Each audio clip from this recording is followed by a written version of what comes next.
¿puede leer a las personas a través del rostro? Pues la he titulado así, por no llamarla así, se puede leer a las personas a través del rostro.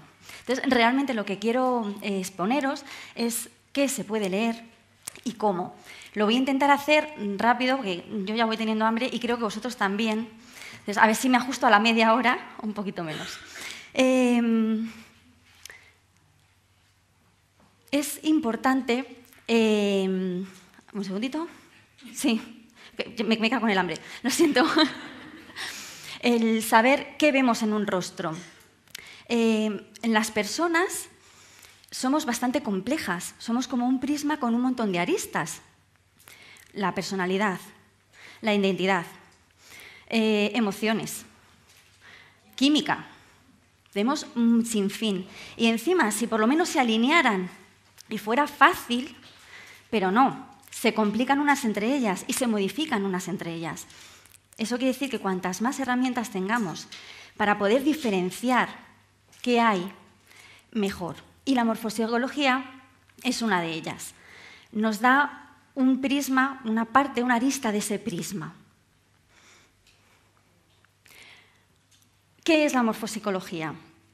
Es el método que relaciona los rasgos del rostro con los rasgos de la personalidad. Lo importante en esta frase no es rostro.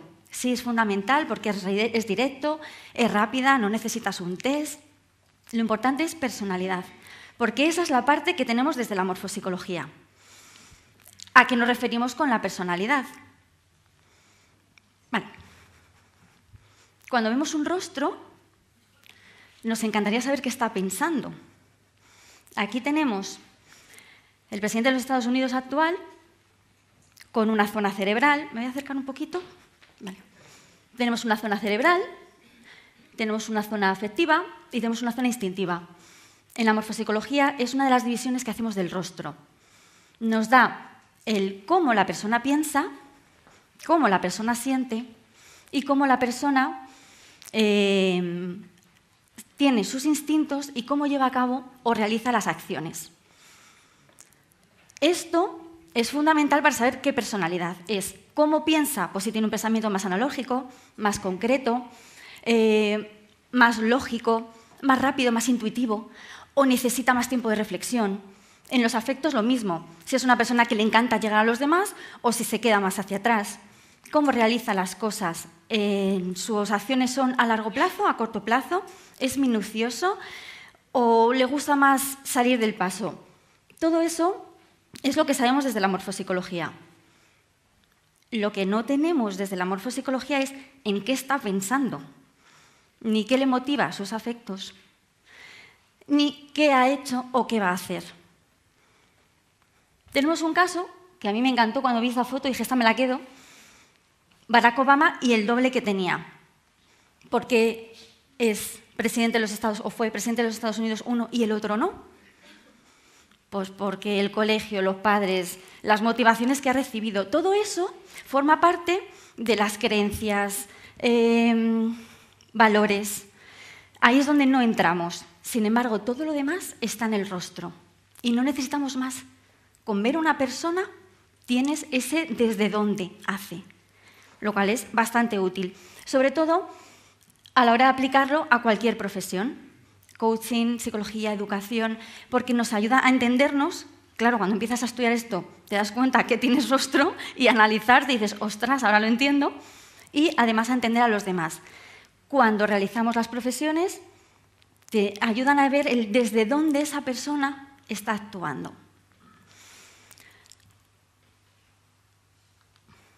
Saqué este caso del libro, no sé si lo conocéis, El hombre en busca de sentido, de Viktor Frankl, y habla del doctor Jekyllus.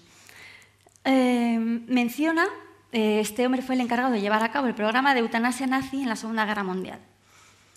Se cargó a miles de personas. Sin embargo, le detuvieron y fue a prisión. Un testigo posterior, al principio parecía que se había fugado, un testigo que fue compañero de él en la prisión, dice que fue el mejor amigo que pudo tener. Motivaba a todo el mundo, compasivo, entregado. Que levante la mano el que piensa que cuando cruzó la puerta de la prisión se le cambió el rostro. Se le pusieron los pómulos así y la frente asá. Le cambió la identidad. El fondo de cómo actuaba cuando era médico a cuando era prisionero es lo que tenemos. Eso es lo que no cambia. Lo podemos ir modificando si lo trabajamos, que también para eso está la voluntad de querer modificarlo.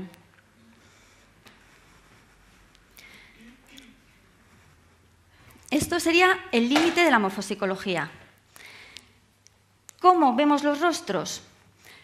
Pues cuando yo veo un rostro, no veo un conjunto de rasgos, un ojo, la nariz, el otro ojo, no. Vemos volúmenes.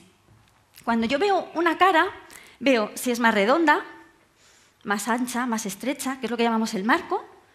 Veo si la frente es más grande que el resto o se equipara. Veo si, no el ojo, sino si aquí hay redondez, sale o entra. Veo volúmenes y veo formas. Es como desgranar un rostro.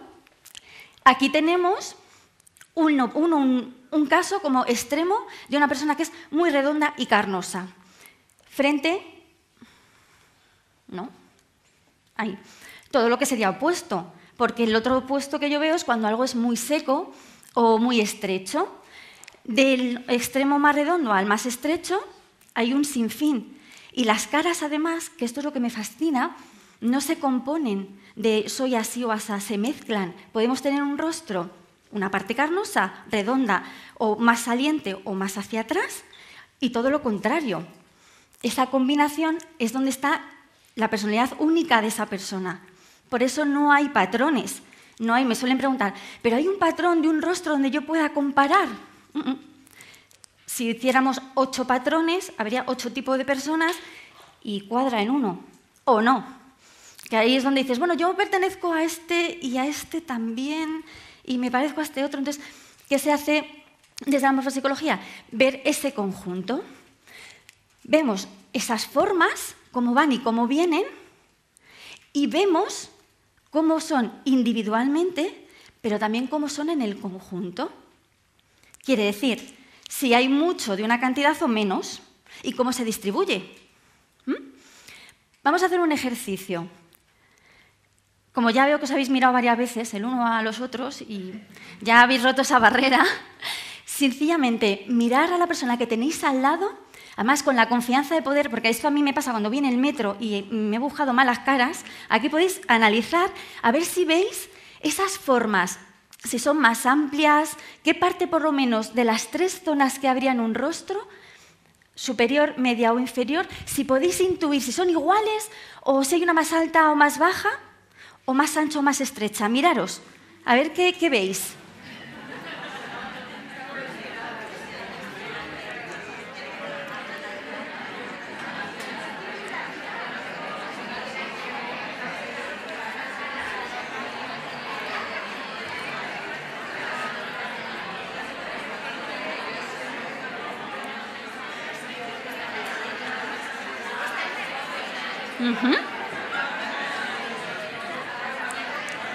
Sí. Instintos y realización. Vale. Aquí conmigo.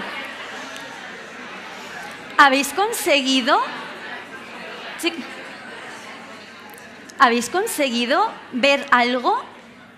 Ir más allá del rasgo de qué mirada tiene o si tiene aquí o allí o los dientes. ¿Habéis conseguido rebasar eso y ver las formas?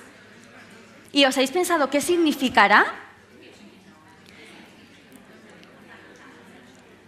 Cada parte del rostro lleva asociado una parte de nuestra personalidad. Por eso, cuando una parte se expande es cuando estamos más a gusto, pero no en el momento, evidentemente, sino en nuestra personalidad, en nuestra base, que forma parte de nuestro temperamento y nuestro carácter. Hay una parte genética en todo esto, que además, desde tu genética y cómo interpretas el entorno, se modifica de dentro a fuera, de fuera a dentro. Si tenemos cómo pensamos, cómo sentimos y cómo realizamos las cosas, tenemos que donde hay más expansión es donde tendemos a estar más a gusto. salvo que, porque esto es a grosso modo, haya asimetrías o antagonismos, fuerzas que te dificultan. Entonces buscarías la siguiente zona para salir. Cuando se expanden, tiene una relación a una ley biológica, que es que todo organismo en un medio que se siente favorable se expande. Esto es biología pura. Mientras que si siente el entorno como todo lo contrario, hostil o peligroso o que no está a gusto, se va a retraer o a buscar un medio donde estar a gusto. Eso es lo que vemos en el rostro. ¿Qué partes están a gusto y qué partes no? Es así de fácil. Y de ahí tienes dónde la persona se desarrolla mejor y dónde están sus hándicaps. ¿Qué os parece esta persona? Esta mujer, así, carnosa, redondita. ¿Qué os transmite? Buen rollo, ¿verdad? Tierna, ¿sí?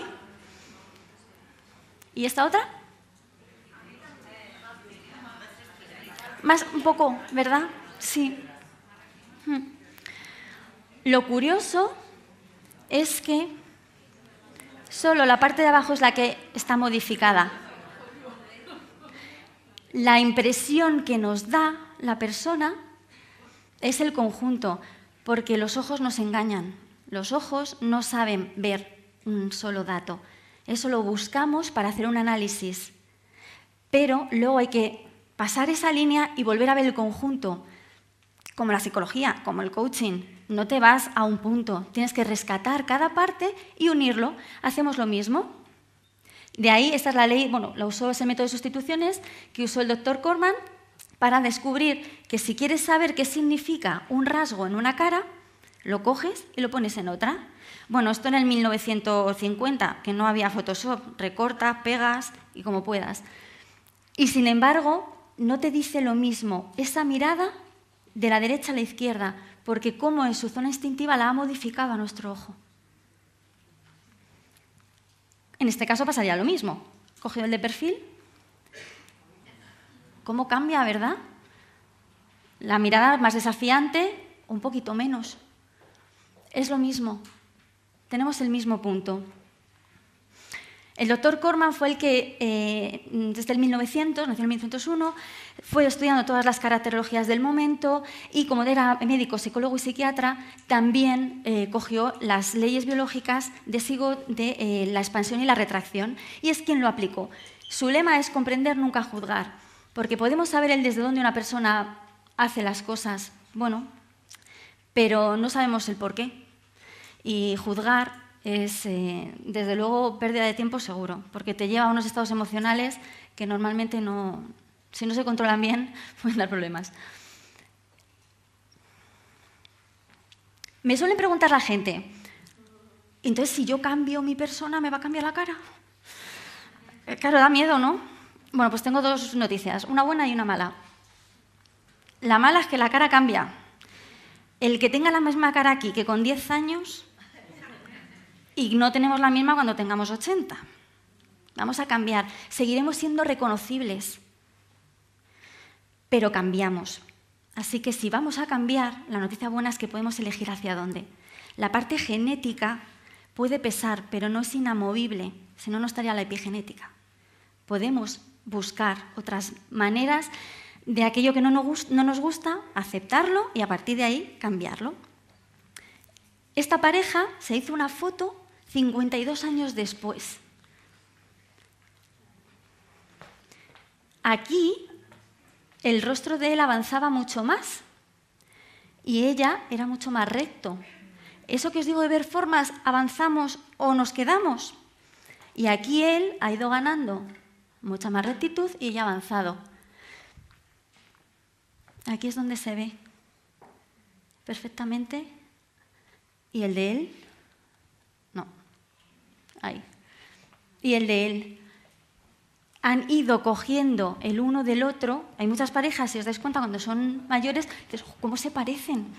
Mi abuela decía, dos que duermen en el mismo colchón se hacen de la misma condición. Eso es lo que pasa, nos cambiamos. Entonces, podemos elegir hacia dónde. Es importante. Lo importante es saber dónde estamos y dónde queremos ir. Si no, pues hacemos el camino como vamos pudiendo. Bueno, 20 minutitos. ¿Me da para...? Vale. Bueno, no, es que si no me voy a ir. Así, está bien. Sí. Cualquier cosa, si tenéis alguna duda, mira, los 2 minutos, porque el otro va a ser más largo. ¿Tenéis dudas o algo que queráis preguntar o...?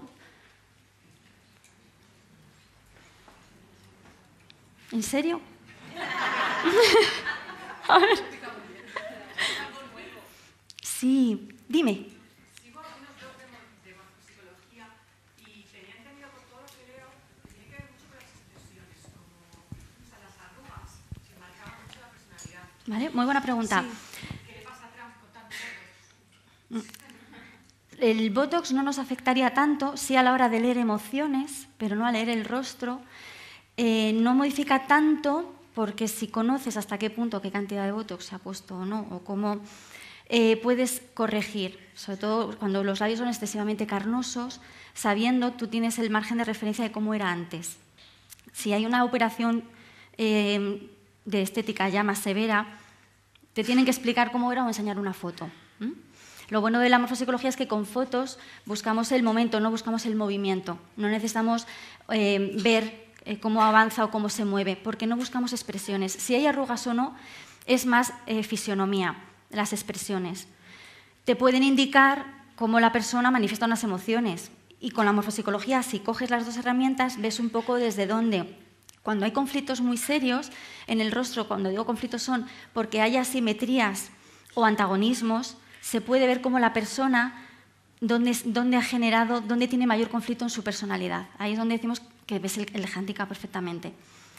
¿Cómo aplico yo todo esto? Cuando en una sesión de coaching me plantean cualquier objetivo, hay veces que los objetivos son comportamentales, pero muchos tienen de base esa parte que no terminas de conocerte a ti mismo, porque tenemos muchas aristas. Y a veces no sabes si es que eres así o que te han hecho así. Entonces, el punto es saber, sobre todo la referencia de lo que es morfopsicología son rasgos, no expresiones. Entonces, las arrugas no las valoro. No. De todas formas, la fisionomía se fija mucho en rasgos enteros. Nosotros observamos más las formas, si es más dilatado o retraído y todos los caminos medios que hay. Luego estaría si está activado o no está activado. Si hay rasgos, porque puedes tener una zona en expansión, pero no tenerla activada. Y entonces te cuesta, dices, jo, quiero, pero no sé por qué. Entonces buscar la activación por otro lado. ¿Dónde? Os voy a poner un ejemplo. La zona instintiva. Se ve cuando los casos de personas que tienen obesidad mórbida y de pronto han adelgazado, como son personas mucho más activas. Cuanto más carnoso es una zona, más cuesta moverla. Entonces, en ese punto te ayuda bastante a ver esa activación. Gracias. ¿Más preguntas? Una persona que en su vida ha sido caritativa, cariñosa y tal, de buenas a primeras, por lo que haya sido, la convierte en ira y en vengativa, esa cara cambia. Seguramente le cambie de primeras la emoción, lo que transmite, esa mirada, ese punto que de una forma intuitiva las personas captamos, que dices, uff, te dan ganas o no de hablar con esa persona. Si mantiene esa emoción y se convierte en un estado y pasa a su identidad y al final acaba siendo un rasgo de su personalidad, el rostro se resentirá. Pero para eso tiene que pasar mucho tiempo. Tiene que sentirlo parte de él. Es un rasgo que dices, ¿cómo te definirías? Pues yo soy con mucha ira, o yo pues triste, o pues entonces hay rasgos que te dicen, porque ves la simetría seguramente, cuando una persona tiene esas tendencias, sobre todo si es el caso de la ira, por ejemplo. Las personas que de pronto se han hecho muy iracundas por lo que sea en su vida, al final generan en el rostro ciertas asimetrías. Pero que veas una asimetría no quiere decir que sea una persona que tenga ira. Por eso está el punto de entender y no juzgar. Son asimetrías y pueden ser por muchas cosas. Sí se modificaría el rostro.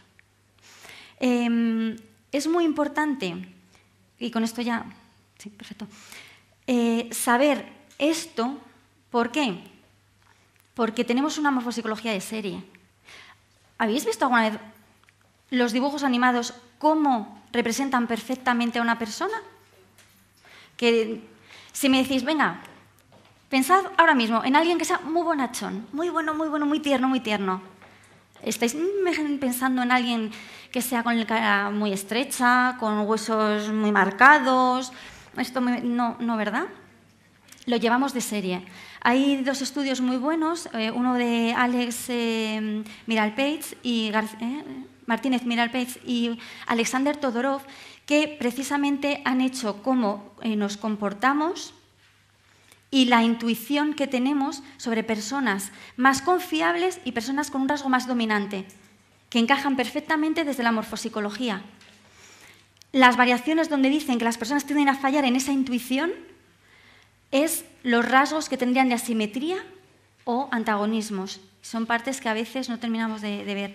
Y explican cómo tenemos ese primer golpe de intuición de una persona. Si le damos una herramienta y entendemos lo que estamos teniendo esa intuición, intuyendo, estamos acertando o ajustando esa intuición, que es muy buena tenerla, la estamos ajustando mucho más a lo que realmente vemos y nos ayuda a llegar más a la persona.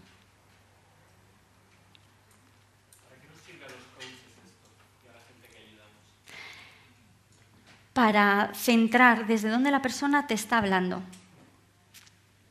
Cuando alguien te viene con un objetivo, el que sea, o a veces ni siquiera tiene un objetivo, dice, mira, me han dicho que tú a lo mejor me puedes centrar, porque es que quiero hacer, pero no sé muy bien por dónde. Ya sabes desde dónde están sus inseguridades. No se trata ni mucho menos de dirigir a una persona hacia sus puntos fuertes, eso es decisión de cada uno, siempre. Ahora bien, ya sabes dónde se siente a gusto y ya tienes el primer punto para que se sienta mejor, de darles ese aliciente de ver, preguntar, con preguntas siempre abiertas, vas viendo hacia dónde quiere ir. Luego ya lo que él decida. Vale, pues entonces lo dejamos aquí. Dime. Sí. ¿Sí? Tenemos una cara y has dicho que se divide en tres, ¿no? Una de las divisiones que usamos, sí. Entonces, ¿a qué haría referencia pues, el tener más frente o el tener más grande el centro o tener más grande la parte superior? Cuanto más cómodo te sientes en esa área y, por lo tanto, más necesidad de realizarte por ahí. No una necesidad de inseguridad, sino de potencialidad. Cuanto más ancho sea o más grande sea, mejor. Si no hay antagonismos o asimetrías y si esa zona está activada, pero son elementos muy fáciles. Entonces, cuanto más ancho, más alto, mejor. Zona afectiva ancha. Cuando las personas vemos pómulos, cuanto más ancho, más a gusto se siente en grupo porque más necesidad y más a gusto con el contacto de la gente. Luego ya, si el resto de elementos acompañan, pues es gente que es líder nato o compensa por otro lado. Me parece súper interesante. La duda que me queda es cómo sabes si la zona está activada o no. Pues estás hablando de la zona está activada. Sí. ¿Cómo lo detectamos? Lo llamamos tonicidad o la atonía. Son ya rasgos de, por ejemplo, te lo voy a poner con ejemplos para que se explique mejor. Las comisuras de las bocas, cuando caen, no hay mucha activación, ¿verdad? Los ojos, cuando están así hacia abajo, no hay mucha activación. Buscamos esas líneas que te indican si está muy activado, el punto de equilibrio, o nada activado. Cuanto más pesa un rasgo, más va a ser difícil. Cuanto más pesa algo, más difícil moverlo. La cara es lo mismo. Cuanto más pesa algo, más complicado. Cuanto más vibrante es la nariz, más fina o más perfilada, más activada y más resiente cualquier contacto. ¿Sí? Nada. Más. ¿Puedes desactivar y luego te activas? Desde un botón de encendido y apagado no creo. Pero sí que se puede, cuando te están viendo, cuando descubres, porque siempre es mejor descubrir uno mismo a que te lo digan. Cuando vas viendo ese punto, yo en las sesiones de coaching que no le digo, mira, lo que estoy viendo en tu rostro es esto, porque no gano nada. Sí, mediante preguntas abiertas, cuando veo una zona en conflicto, voy viendo hasta qué punto esa persona se conoce a sí mismo. Y le voy formulando, vamos trabajando por ahí. Cuando se descubre que a lo mejor tiene un exceso de sensibilidad a las emociones, por ejemplo, que le da mucha susceptibilidad, tú puedes conocer, como lo que decía ayer Aaron Gardner sobre las emociones, una vez que tú sabes tus disparadores, puedes anticiparte y puedes ir trabajándolos. Y si eso lo vas incorporando, puedes decir, oye, es que es algo que a mí me interesa mantener porque me viene muy bien de vez en cuando saltar o esa percepción, pero vas aprendiendo a gestionarlo. Y es una gestión de tus emociones. Muy bien. ¿Me vas a hacer una pregunta? Voy. Un momento, me voy a preguntar a mi hija una cosa. Dime. La persona en la que he pensado cuando has dicho muy amables, he pensado en Amelia Jurado y en Enrique Jurado. Qué bonita eres. Es que Enrique Jurado es muy amable.